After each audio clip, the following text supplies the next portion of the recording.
Hello দর্শক বন্ধুরা, সবাই কেমন আছেন? আশা করছি যে যেখানে বসে আমাদের আজকের ভিডিও দেখছেন সবাই খুব ভালো আছেন। দর্শক বন্ধুরা, আমরা সবাই কিন্তু জানি ইনফিনিক্স সবসময় বাজেট সেগমেন্টে খুব ভালো ভালো স্পেকের ফোন নিয়ে হাজির হয়। তারই ধারাবাহিকতায় ইনফিনিক্স এবার তাদের নোট 12 সিরিজ লঞ্চ করতে যাচ্ছে এবং আজকের ভিডিওতে আমরা কথা বলবো নোট 12 প্রো এই ফোনটিকে নিয়ে। ইনফিনিক্সের তরফ থেকে প্রথমবারের মতো ব্যবহার করা হচ্ছে বাজেট সেগমেন্টে অ্যামোলেড ডিসপ্লে। এই ফোনটির সব থেকে হাইলাইটেড বিষয় হচ্ছে এই ফোনে আপনারা পেয়ে যাবেন 120 হার্জ অ্যামুলেট ডিসপ্লে। এছাড়া এর সাথে থাকছে 6000 মিলিঅ্যাম্পিয়ার একটি বিশাল ব্যাটারি এবং এবং প্রসেসর হিসাবে এই ফোনটিতে আপনারা পেয়ে যাবেন ডায়মেনসিটি 900। সো সব কিছু মিলিয়ে এই ফোনটি কেমন হতে পারে? এই ফোনটি কি ভ্যালু ফর মানি হবে, নাকি এর থেকেও ভালো কোনো অপশন আমাদের মার্কেটে রয়েছে?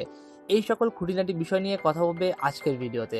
সো পুরো ভিডিও জুড়ে সাথে থাকছি আমি ইমরান, আর আপনারা দেখছেন ভয়েস অফ ইমরান। যারা যারা চ্যানেলটিতে প্রথমবারের মতো ভিডিও দেখছেন তারা অবশ্যই চ্যানেলটি সাবস্ক্রাইব করে আমাদের সঙ্গে থাকবেন। প্রথমেই যদি এই ফোনটির বিল্ড এবং লুক নিয়ে কথা বলি, এই ফোনটির বিল্ড কোয়ালিটি এবং লুকে কিন্তু গর্জিয়াস করা হয়েছে। এই ফোনটিতে উভয় পাশে ব্যবহার করা হয়েছে গরিলা গ্লাস 5 এবং এই ফোনটির ব্যাক পাশে কিন্তু রাউন্ডেড শেপে বসানো হয়েছে ক্যামেরা, যেটি আমার পার্সোনালি খুবই চমৎকার লেগেছে। আপনারা কমেন্ট বক্সে জানাবেন এই ফোনটির ক্যামেরা মডিউল আপনাদের কাছে কেমন লেগেছে। এছাড়া এই ফোনটির সামনের দিকে আসলে আপনারা দেখতে পাবেন এই ফোনটির বাম পাশে উপরে কর্নারের দিকে রয়েছে এর সেলফি ক্যামেরাটি। পুরো ফোনটিতে বেজেলের পরিমাণ একেবারে নেই বললেই চলে। এই ফোনটিতে আপনারা পেয়ে যাবেন ডুয়েল স্টিরিও স্পিকার সিস্টেম, যেখানে রয়েছে JBL এর স্টিরিও স্পিকার, যেটা সাউন্ড কোয়ালিটি কিন্তু অসাধারণ করা হয়েছে। এছাড়া এই ফোনটির যে সব থেকে আকর্ষণীয় পার্ট, এই ফোনটির ক্যামেরা, সেটা নিয়ে যদি আমি কথা বলি, এই ফোনটির ক্যামেরাতে কিন্তু আপনারা পেয়ে যাবেন 108 মেগাপিক্সেলের মেইন শুটার। এছাড়া 5 মেগাপিক্সেলের একটি ম্যাক্রো এবং 5 মেগাপিক্সেলের একটি ডেপথ সেন্সর। মেইন শুটার সেটি দিয়ে কিন্তু আপনি ভিডিও করতে পারবেন 8K তে। এছাড়া এই ফোনটির ক্যামেরা দিয়ে আপনি দিনের আলোতে খুব ভালো কিছু ছবি তুলতে পারবেন এবং পিকচার কোয়ালিটি ওয়াজ অসাম। এই ফোনটির সামনে ব্যবহার করা হয়েছে 32 মেগাপিক্সেল একটি ফ্রন্ট ক্যামেরা।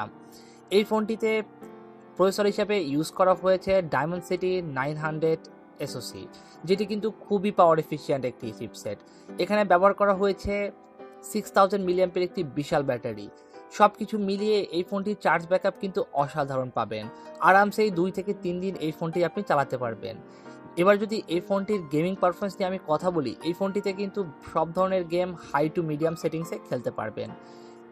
এছাড়া এই ফোনটির যে ডিসপ্লে, সেটি কিন্তু আরেকটি আকর্ষণ। এই ফোনটির ডিসপ্লেতে ব্যবহার করা হয়েছে 120 হার্জ একটি অ্যামোলেড প্যানেল, যেটি কিন্তু 6.7 ইঞ্চি এবং 85% স্ক্রিন টু বডি রেশিও। অর্থাৎ বোঝাই যাচ্ছে এই ফোনটির ডিসপ্লে এবং পারফরমেন্স এবং ক্যামেরা সেগমেন্টে কোথাও কিন্তু কোনো প্রকার ঘাটতি করা হয়নি। এবারে যদি এই ফোনটির লঞ্চিং ডেট নিয়ে আমি কথা বলতে যাই, এই ফোনটি হয়তো লঞ্চ করা হতে পারে আগামী মে মাসের প্রথম দিকে এবং এই ফোনটির প্রাইস রাখা হতে পারে 25 থেকে 30,000-এর আশেপাশে। সো যদি 25 থেকে 30,000 টাকার আশেপাশে এই ফোনটি অফিসিয়ালি পাওয়া যায়, তাহলে এটি কিন্তু একটি গুড ডিল বলেই আমার কাছে মনে হয়। এই ফোনটির শুধুমাত্র প্রসেসরের দিকটা বাদ দিলে বাকি সব দিয়ে কিন্তু A+ ক্যাটাগরির ডিজাইন, ক্যামেরা, ডিসপ্লে এবং স্পিকার, এইসব বিষয়ে কিন্তু এই ফোনটি A+ ক্যাটাগরিতে থাকবে।